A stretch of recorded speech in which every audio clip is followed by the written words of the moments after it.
Everyone, চলে গেছিলাম shopping করতে, ঠিক আছে, শাশুড়ি মার জন্য।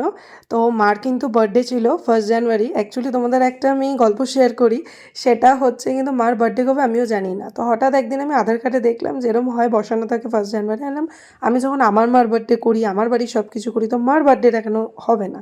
এতদিনে কিন্তু কোনোদিনও মার বার্থডে সেইভাবে আমি বিয়ের পর থেকে এসে দেখেছি সেলিব্রেশন হয়নি, শুনেছি আগেও কোনোভাবে হয়নি।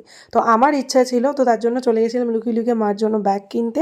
এসএলে চলে গেছিলাম, অনেক রকম ভ্যারাইটি ছিল, 1000 থেকে মোটামুটি শুরু, 700 এগুলো ছোটো, 1000 এটা নিয়েছিল 1200-এর মতো। তো মার জন্য এই ব্যাগটা নিয়েছিলাম, আমার খুব পছন্দ হয়েছিল। আর মার আবদারে, আমার আবদারে, সবার আবদারে দাদু যেটা এত সুন্দর ফ্রাইড রাইস করে, তো রান্নার দিদি কিন্তু সব গুছিয়ে রেখে কেটে রেডি করে গেছিলো। মা আমি হাতে হাতে করেছিলাম, আর দাদু কিন্তু এসে জাস্ট ফাইনাল টাচ দিল ফ্রাইড রাইস। আমি দাদুর সাথে এখানে ইয়ার্কি মারছিলাম।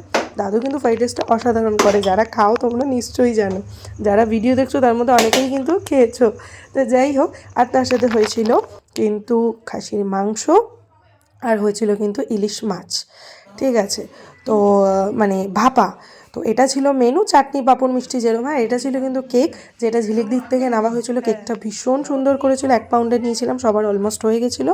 তো আমি এখানে কিন্তু কেকটা রেডি করছিলাম, রুবাইও ততক্ষণ অলমোস্ট অফিস থেকে চলে এসছে। তো চলে আসার পর আমার বাড়ি থেকে সবারই নিমন্ত্রণ ছিল, তো মা আর দিদা এসেছিলো। তো দাদু করে কিন্তু চলে গেছিলো, দাদুর শরীরটা ভালো লাগছিল না, দাদুর খাবার পাঠিয়ে দিয়েছিলাম।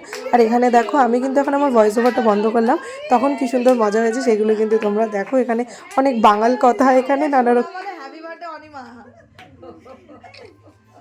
এখানে পিসিরা কাকিরা সবাই ছিল। তো আমি কিন্তু রটা তোমাদের সাথে শেয়ার করলাম, র ভিডিওটা তোমরা দেখো।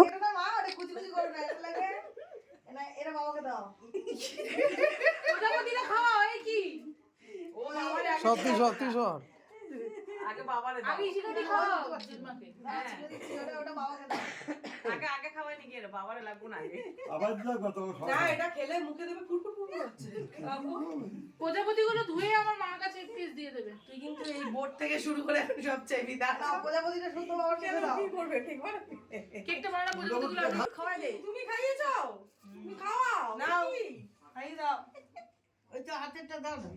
এই ক্রিম গুলি দিচ্ছে। হাতেরটা দিয়ে দাও। না না না না ক্রিম খাও। হ্যাঁ বুঝতে পারছ না কি করবে বাবা। খাও।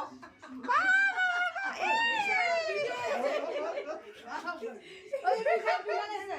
ও বিশালকে একটু খাই দাও। লাগাইতে পারলাম না, দাঁড়াও। বাবা চলে যায়। এটা আগে একটু খাও। লাগাইতে পারলাম না। ভিডিও আছে, ভিডিও আছে।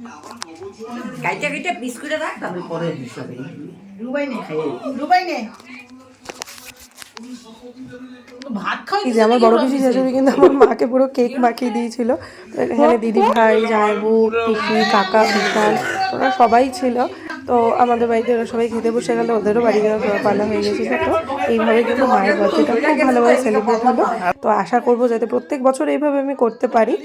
অ্যারেঞ্জমেন্ট সব মাই করেছিল, তো সবাই মিলেই করেছিলাম।